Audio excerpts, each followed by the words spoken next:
আসসালামু আলাইকুম রহমতুল্লাহ। আলহামদুলিল্লাহ, আমার ব্রয়লার মুরগিগুলোকে 12 দিন বয়সে গাম্ভীর্য ভ্যাকসিন প্রয়োগ করা হয়েছে। 300 ডোজের ভ্যাকসিন আনা হয়েছে, সাথে 300 ডোজের একটি পানিও আনা হয়েছে। এই পানি আর ভ্যাকসিন ভালোভাবে মিক্স করে তারপরে দেখা যায় বা ভ্যাকসিনের যেন সমস্যা না হয়, যার কারণে আমি ওই কাপড় পেঁচাই লইছি। আর কাপড়টা পেঁচানোর পরে ওইটা বরফের পানি দিয়ে, ঠান্ডা পানি দিয়ে একটু ভিজেই লইছি, যার কারণে ভ্যাকসিনটা একটু ঠান্ডা থাকবে, মানে কার্যকারিতা সমস্যা হবে না।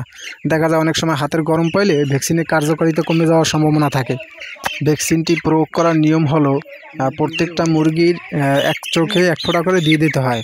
কিন্তু অনেকে দেখা যায় এটা পানির সাথে মিক্স করেও দিলে দেখা যায় ওই জায়গায় যে কার্যকারিতা হবে তার থেকে বেশি কার্যকারিতা হবে যদি 1 ফোঁটা করে চোখে দেওয়া হয়।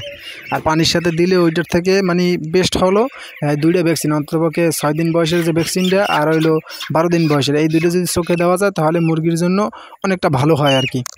ভ্যাকসিন করার ভালো সময় হলো যখন আবহাওয়া ঠান্ডা থাকে। দেখা যায় মাগরিবের পরে যখন আবহাওয়া ঠান্ডা হয় তখন ভ্যাকসিনটা করলে ভালো হয়। ভ্যাকসিন করার পরে রাত্রের পানির সাথে 2 লিটার পানিতে 1 ml করে AD3 ব্যবহার করতে হয়। ভ্যাকসিন করার আগে এবং পরে যদি AD3 ব্যবহার করা হয় তাহলে মুরগির রোগ প্রতিরোধ ক্ষমতা বৃদ্ধি পায়।